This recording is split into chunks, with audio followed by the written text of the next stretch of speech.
There is a statistic that stopped me cold the first time I encountered it in the cardiology literature, and that I have thought about almost every week since. In the traditional Jewish communities of Eastern Europe, the Städtlach, the tight-knit villages where my grandmother Rachel was born, and where her mother and grandmother before her lived and died, death from what we now call cardiovascular disease was so uncommon that it was considered remarkable when it occurred. Not rare, remarkable. The kind of thing people remembered and spoke about.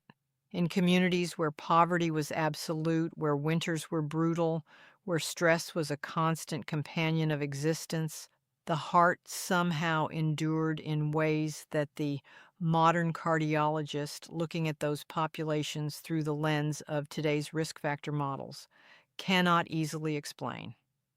I am Dr. Sarah Miriam Levine. I am 68 years old, trained at the Hebrew University of Jerusalem, Hadassah Medical School, and I have spent over 40 years practicing preventive medicine and longevity research, working with women and their families in Israel, in New York, and here in Boca Raton, Florida. And the question I want to answer with you today is the one that matters most to women in their 60s and 70s who have watched a parent or a spouse or a friend receive a diagnosis that felt like a door closing. Is heart disease after 70 inevitable? Is the narrowing of arteries, the weakening of the cardiac muscle, the cascade of cardiovascular events that medicine treats as the natural conclusion of a life? Is any of that written in stone? My grandmother Rachel did not have a heart attack. She did not have a stroke. She did not develop the arterial stiffness that her doctors, the few times she reluctantly agreed to see one, seemed to expect as a matter of course in a woman of her age. She lived to 98 years old in Brooklyn, in the same apartment she had occupied for decades, cooking her own food and climbing her own stairs and arguing about politics with a sharpness that most 40-year-olds would envy. She never took a statin. She never took a blood pressure medication. She never took anything until she was past 90 years old.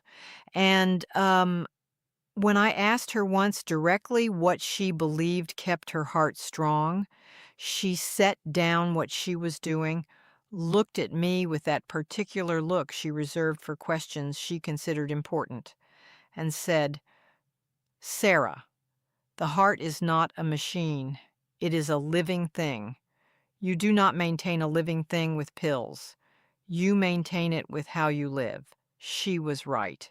And today, drawing from 2 of the 7 Jewish laws of longevity that I have spent 4 decades documenting and validating scientifically, I am going to show you exactly what she meant and exactly what the current cardiovascular research confirms about the ancestral Jewish practices that have protected the Jewish heart across cultures and centuries in ways that modern cardiology is only beginning to fully understand. And toward the end of this teaching, I will share something my grandmother told me about the heart that I have never found in any medical textbook, but that a researcher at Harvard Medical School described to me 30 years later using terminology that would have been completely foreign to her and completely consistent with everything she said. It is the most important thing I will share today. Stay with me until we get there.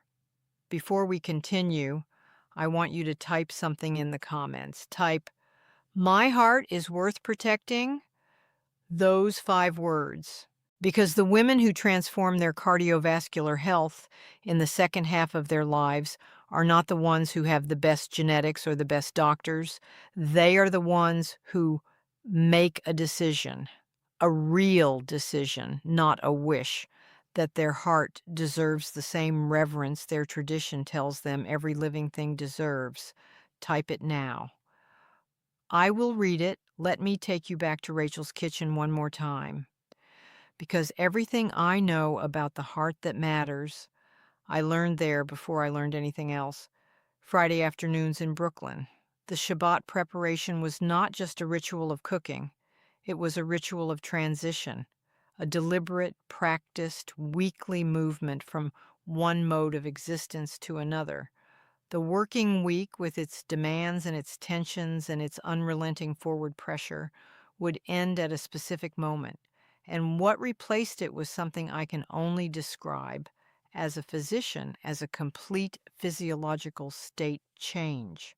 The candles were lit, a blessing was spoken, and the quality of the air in that apartment, I know this sounds unscientific, but bear with me, actually changed. The pace changed.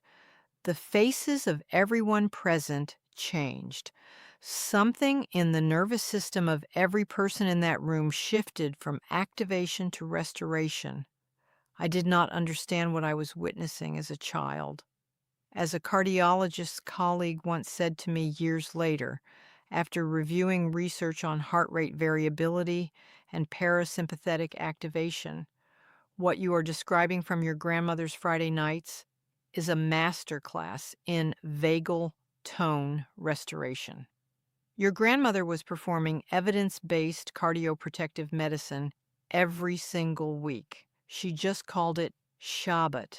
She was. And she had been doing it since she was a girl in Łódź. And before her, her mother had done it, and before that, 30 generations of Jewish women had done it, maintaining with the consistency of religious law a weekly intervention that modern cardiovascular research now identifies as one of the most powerful protective factors for the aging heart. Here is what we know about heart disease and women over 60, and I want to be honest with you about the landscape before I show you the way through it. According to the American Heart Association's 2024 statistical update, cardiovascular disease remains the leading cause of death in American women, responsible for 1 in every 3 female deaths. After menopause, the risk profile changes dramatically. The estrogen that provided some natural vascular protection declines, and the rates of hypertension, arterial stiffness, and coronary artery disease accelerate. The conventional response to this is pharmaceutical, statins for cholesterol, ACE inhibitors for blood pressure, antiplatelet agents for clot prevention. These medications save lives. I am not dismissing them, but they are responses to a process that has already advanced significantly before the first prescription is written. And the question that preventive medicine must ask, the question that Maimonides asked in the 12th century and that my grandmother answered in her kitchen every Friday, is what creates the conditions under which that process never advances that far in the first place. The answer, documented now in enough peer-reviewed literature to fill an entire library, comes down to 3 physiological processes that either protect or destroy the cardiovascular system over decades: chronic inflammation of the arterial wall, chronic dysregulation of the autonomic nervous system, and chronic metabolic disruption. Address all 3 consistently over years, and the heart has the internal environment it needs to remain strong far past 70. Ignore all 3, or address them only with medication after the damage is already done, and you get the statistics the American Heart Association publishes every year. The 7 Jewish laws of longevity address all 3. Today we are working within Law 1 and Law 3. And what I am about to show you is that these 2 laws, practiced together as my grandmother practiced them, constitute one of the most coherent and scientifically validated cardiovascular protection protocols ever lived by a human population. This is Law 1, the Ley del Descanso Sagrado, the law of sacred rest. And I need you to understand that what I am describing is not the suggestion to relax more. What I am describing is a mandatory weekly complete deactivation of the sympathetic nervous system, the fight or flight branch that, when chronically overactivated, is one of the most destructive forces available to the cardiovascular system. The sympathetic nervous system is designed for acute threat response. When it activates, it raises heart rate, constricts peripheral blood vessels, elevates blood pressure, and releases cortisol and adrenaline into the bloodstream. In the short term, this is survival. In the long term, in the context of a modern life where the perceived threats never fully resolve, where the emails and the financial pressures and the family worries and the news cycle maintain a continuous low-level activation, chronic sympathetic dominance inflames arterial walls, stiffens blood vessels, disrupts heart rate variability, and lays down the preconditions for coronary artery disease and hypertensive heart failure.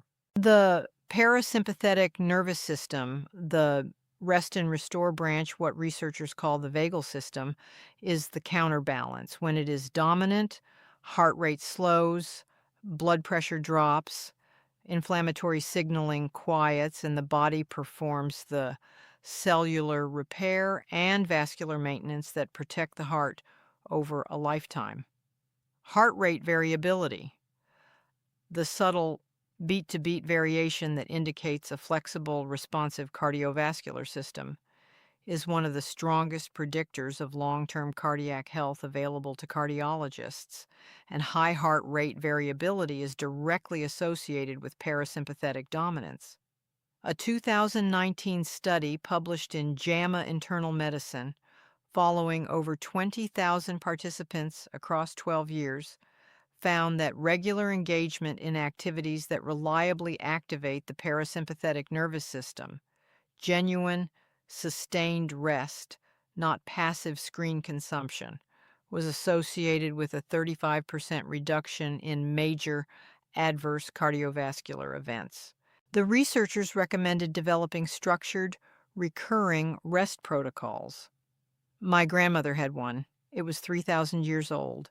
It lasted from Friday sundown to Saturday night, and it was not optional. The Shabbat is, in physiological terms, the most reliable parasympathetic activation protocol in the history of human practice. Not because of what you do during it, but because of what you do not do. You do not work. You do not transact. You do not carry the week's unresolved tensions into the rest. My grandmother had a practice she performed before the Shabbat candles were lit. She would take every worry she was holding. She was specific about this. She named them. And she would say aloud that they were being set down until after the holy day. She called it a practice of permission. Permission to be unavailable to the week's demands.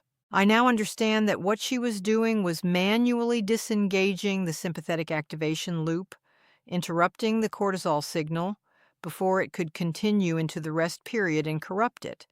She was, in the language of modern neurocardiology, performing a weekly vagal reset, and she did it every single week without exception for as long as I knew her.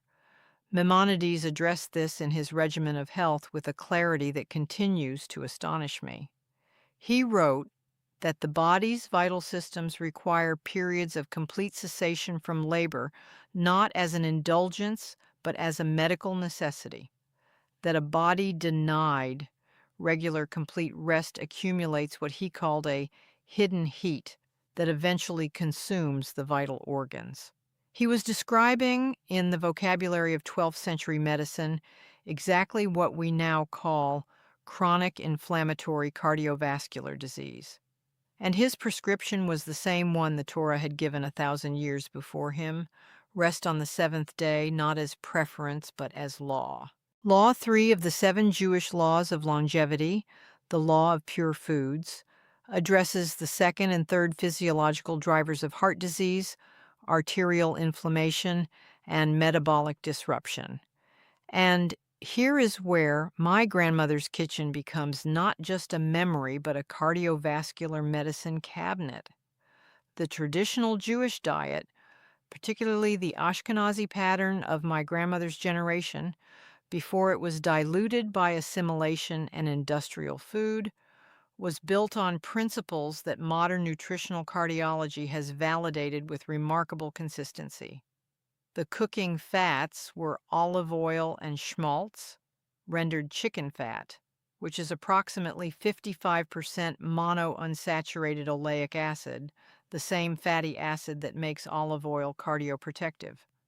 The protein sources were primarily fish, particularly the fatty cold water varieties in the pickled and smoked preparations that were central to Ashkenazi food culture, and legumes.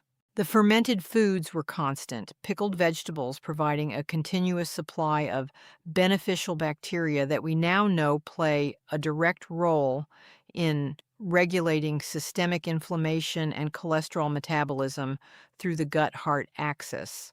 The sweetness came from fruit and from honey used sparingly, not from refined sugar consumed in the volumes that characterize the modern diet. And at the center of it all was the spice that appears in the Torah and in Maimonides and in the notebooks of my grandmother with more frequency than almost anything else. Garlic, in Leviticus, in Numbers, in the writings of Maimonides, who prescribed it specifically for what he called the thickening of the blood, cardiovascular disease as he understood it, and in the kitchen of every Jewish household I have ever entered. Garlic is not a seasoning. It is medicine that happens to taste like food. A meta-analysis published in the Journal of Nutrition, reviewing 39 randomized controlled trials, concluded that garlic supplementation produced clinically significant reductions in total cholesterol, LDL cholesterol, and triglycerides across all populations studied. Aged garlic extract specifically has been shown in research at the University of California, Los Angeles, to measurably reduce coronary artery calcium scores, a direct measure of arterial plaque, over a 1-year period. My grandmother used garlic in almost everything she cooked. She also ate a raw clove every morning with warm water. She said it kept the blood moving. The researchers at UCLA say it reduces calcification of the coronary arteries. They are saying the same thing in different languages. The second food within Law 3 that the cardiovascular literature is increasingly focused on is the one my grandmother called by its simple name, and that appears in the Song of Songs, in Deuteronomy, and in the writings of Maimonides, who described it as one of the most important foods for preserving the strength of the heart in aging, the pomegranate. I spoke about the pomegranate in the context of cancer in a previous teaching, but its cardiovascular effects are distinct and equally extraordinary. Punicalagin, the primary polyphenol in pomegranate, has been shown in multiple peer-reviewed studies to reduce LDL oxidation, the process by which LDL cholesterol becomes the truly dangerous arterially inflammatory form. A 3-year clinical trial published in Clinical Nutrition found that daily pomegranate juice consumption in patients with carotid artery stenosis reduced intima media thickness, a direct measure of arterial narrowing, by 35%, while the control group showed a 9% increase over the same period. The carotid artery became less narrowed, not more, over 3 years of daily pomegranate consumption. My grandmother had pomegranate every week in season. She called it the heart's fruit, the fruit with as many seeds as the commandments. 613 seeds, the tradition says, one for each mitzvah. I cannot verify the count. I can verify the cardiology.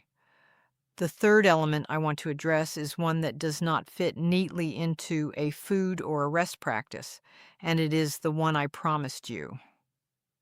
The thing my grandmother told me about the heart that took me 30 years to find confirmed in the medical literature. She told me in her particular way that was simultaneously matter-of-fact and profound that the heart does not break from sadness. It breaks from carrying sadness alone. She was not being poetic. She was describing something she had observed in the women around her across a lifetime, women who had suffered enormous losses but who remained embedded in community, in chevra, the close-knit social fabric that Jewish law mandates as part of daily life, and who lived long lives with strong hearts. And women who carried their pain privately, who withdrew from community, who bore their grief in isolation, and who died younger, and whose hearts gave way sooner in her observation than the ones who stayed connected.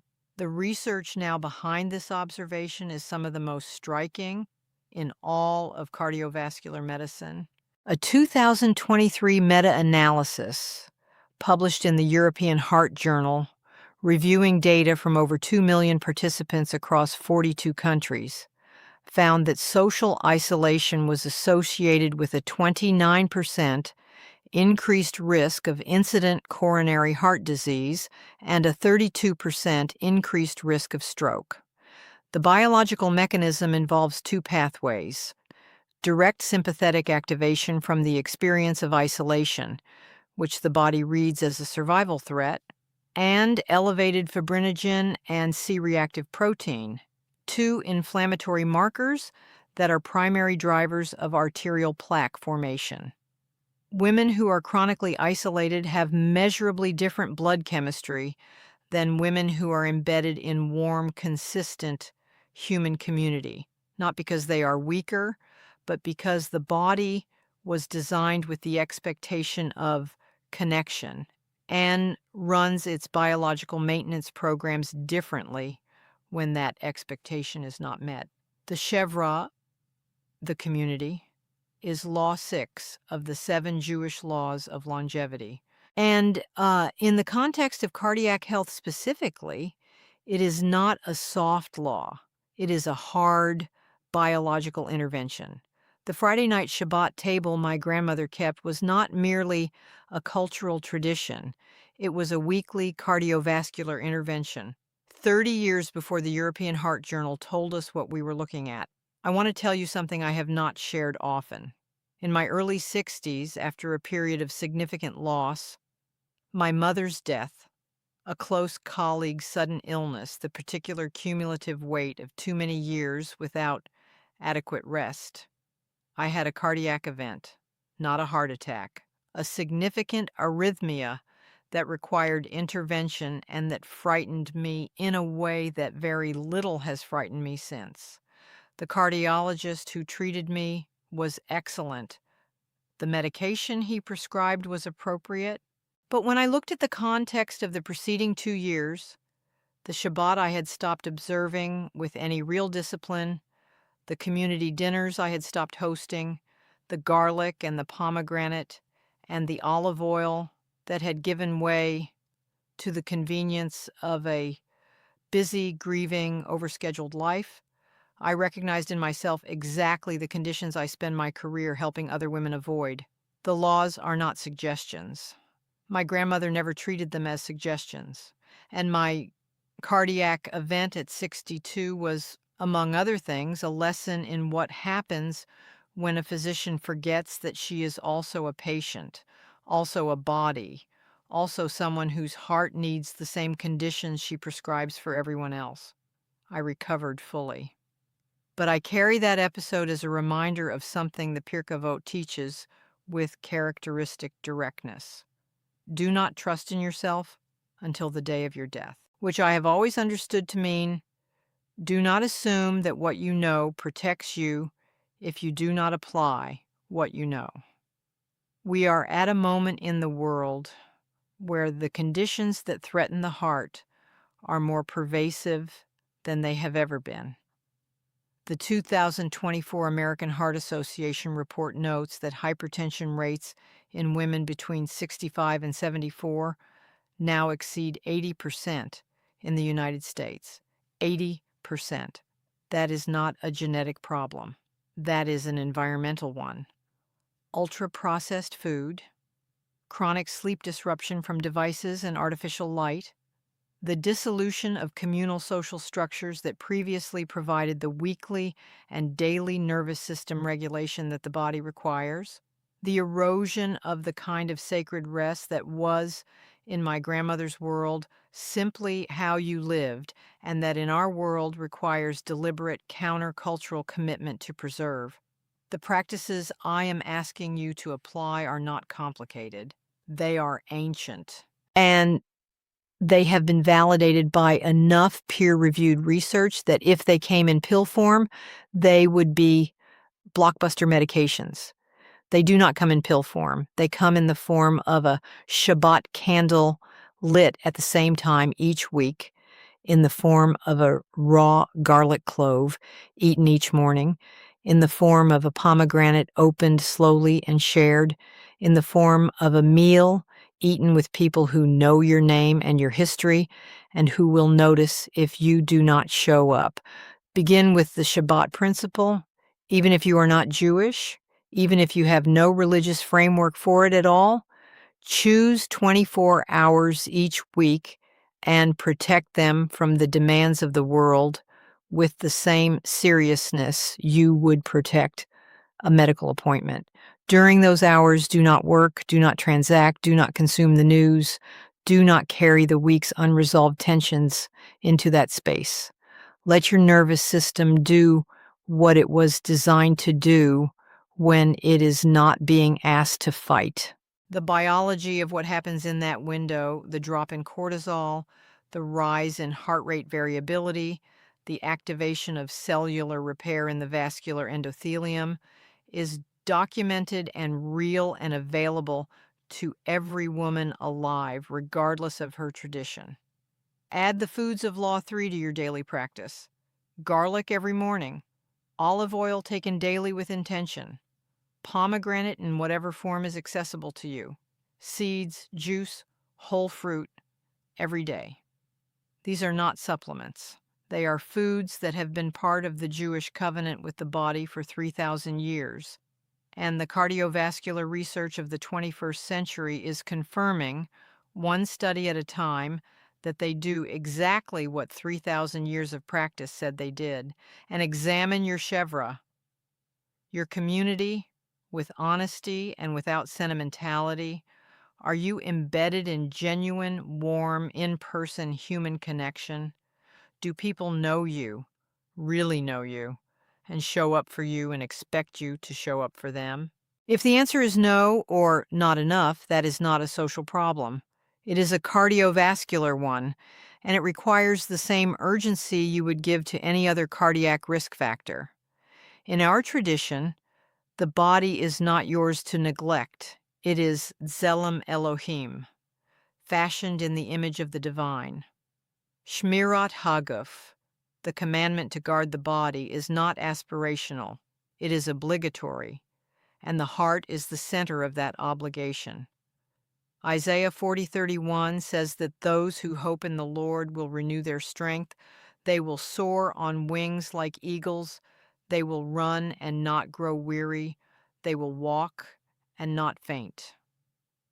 I have read this verse 1,000 times, and I have thought about it in the context of the women I serve 1,000 more. The promise is not youth, it is capacity, the capacity to keep going with strength and with dignity into the fullness of your days. That is what I want for you, and it is what the 7 Jewish laws of longevity were built to protect. In my next teaching, I will share one of the 7 laws that most women over 60 have never once considered as related to the heart. A practice so embedded in Jewish daily life that most Jewish women perform it without knowing its medical significance, and so overlooked by conventional medicine that most cardiologists have never mentioned it to a patient. Without it, the other laws I have shared with you today are working at perhaps half their potential. I will explain exactly why, and I will show you how to integrate it in a way that is simple enough to begin the same day you watch the teaching.